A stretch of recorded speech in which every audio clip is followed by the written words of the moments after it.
This is the first video of this kind that I've ever done where I've literally critiqued something happening in the news right now. And this is, of course, the Titan disaster, the submarine that imploded recently. And I've had a few people ask me my opinion about it because I was in the United States Navy submarine service.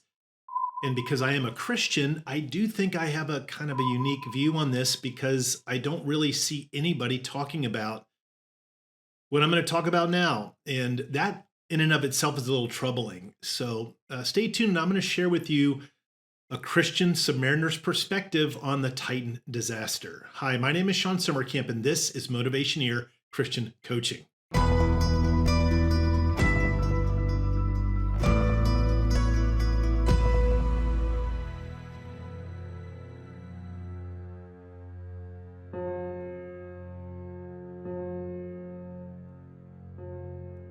I was following things very closely when I first heard that this deep submersible had gone missing.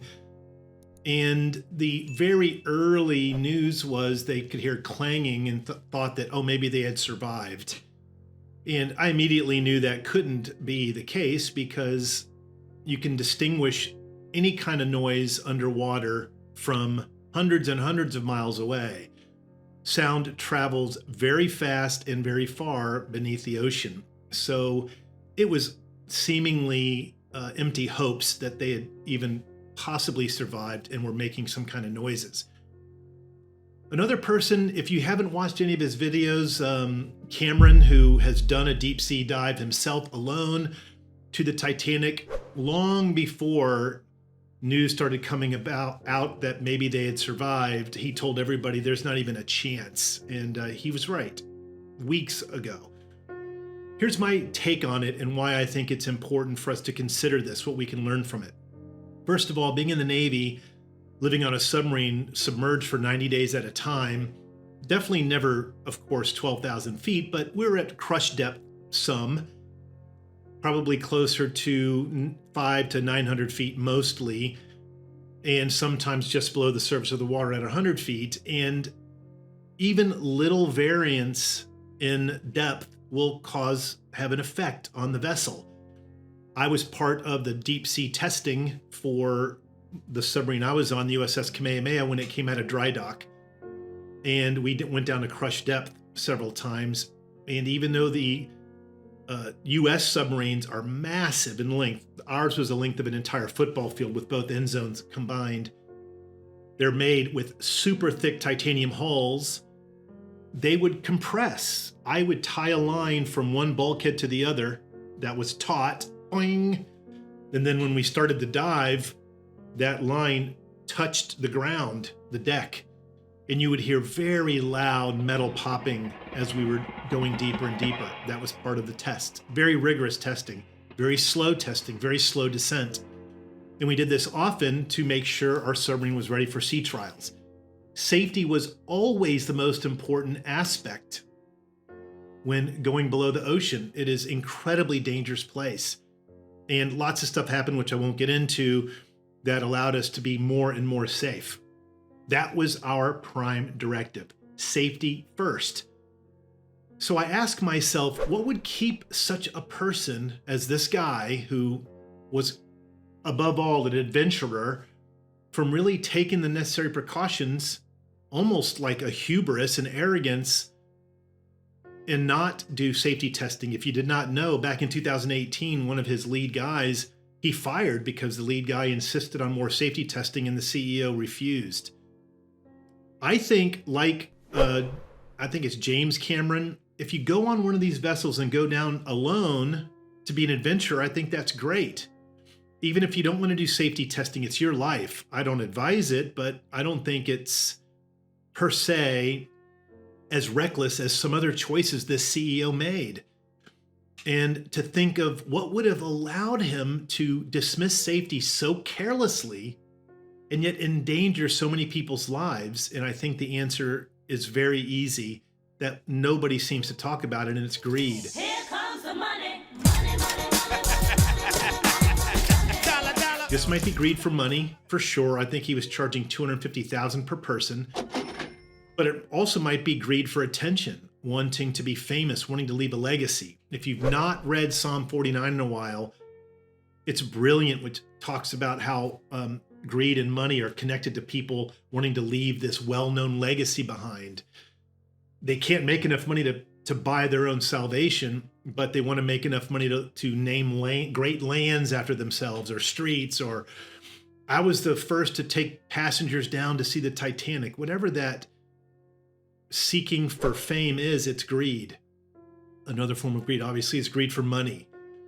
Perhaps somebody allows that greed for money to wash over them and blind them from the lack of safety and the potential for death, because in their mind, they're trying to raise money for some other good cause, let's say. I haven't heard any stories about that at all, whether this guy was doing it. But to be that greedy that he would give people the impression by his sheer confidence alone that the vessel was safe, I think is pure evil. And that type of greed is the same type of greed that we see all throughout the Bible. I think the greed that Satan expressed, this pride of, I can do things better, I'm untouchable. And it ended people's lives. I mean, for me, as I age, I start thinking, wow, how is it I want to go out if I had a choice? And I think one of the passengers was 78 years old. Maybe that'd be a cool way to go. I actually thought that. But there was a 19-year-old with his father on board. And the guy, in such arrogance, said the vessel was safe. Very many experienced people went to go out with him on this trip, saw the nature of the vehicle, and refused to go. You can do the lookup on yourself on that. New York Times did a few articles about this. This is why I think it's so important to notice this fact about this situation, because to a much less intense degree, this same type of pride, this greed, is really damaging many other people in many other ways. Where I see this the most, based on what I do professionally as an executive coach, is where people open up these businesses and they make these promises to their clients that there's no way they're going to be able to uphold. From marketing companies, advertising companies, digital advertising agencies, health and wellness benefits, things, for shoulder therapy and getting operations on your eyes, all these things that people speak about with such confidence, like, I know what I'm doing, I can do it. And then they quote a few people that they've luckily had success with and use them to basically trick more people into hiring them. This is exactly what happened with the Titan.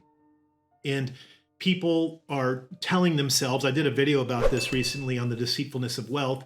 People tell themselves, hey, wealth is important, and as long as I'm making money and I'm giving a little bit of it away, no one ever asks how they make their money. We just worship people who make money.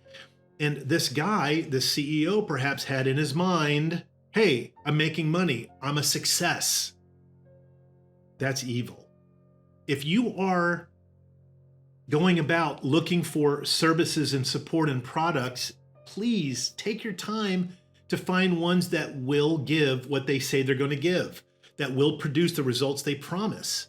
If you don't have a bunch of reviews of people who have had success with that entity, don't do it. Even if it doesn't mean your life, it's still, I just really wish there was, the Better Business Bureau, at least here in America, did a way better job of screening people out. If you watch YouTube at all, which obviously you do, or you wouldn't be seeing this video unless I posted it on LinkedIn, you'll see YouTube advertisers. It's become a trash pit of liars that are advertising, because YouTube is greedy. They'll take any money that they can get, it seems. I hope that I don't get screened for that, but if I do, so be it. It's truth. The amount of lies that are told on YouTube ads, it's incredible. There's one on Facebook too recently, you might have seen it, where Gordon Ramsay is supposedly advertising this Hex cookware. It's a massive scam. Everybody knows it's a scam. You can see articles all over the place, but Facebook isn't shutting them down because it's ad revenue. And places like Facebook and Twitter and Instagram and TikTok and YouTube live off of greed. It's greed. And it's really unfortunate. And in the case of the Titan, we see the direct results of it. It took people's lives. Other types of greed in the marketplace are affecting people's lives, even if it's not damaging them. So I say, as someone who lived under the ocean for a time, who follows Christ, who believes above all the truth will set us free, don't buy from somebody. Do your diligence. Investigate whether they can really do what they're going to do. And if not, report them. Let people know about it. Shout about it, because we've got to band together to stop this marketplace deceit just for the sake of earning money. It's a lie. It's based on greed. And all it's going to do is hurt. It's going to affect the person who's lying, the person who's buying, but the entire rest of the marketplace if we let it go, because it will signal to people, yeah, go ahead, make all the money you want. Doesn't matter how you make it. And we definitely don't want to be there. I'd love to hear your comments, please. Please be critical if you like. I'm not judging or condemning anybody. I am trying to shine a light on this because it's something that's worth exploring together. Let's talk about it. Please let me know what you think.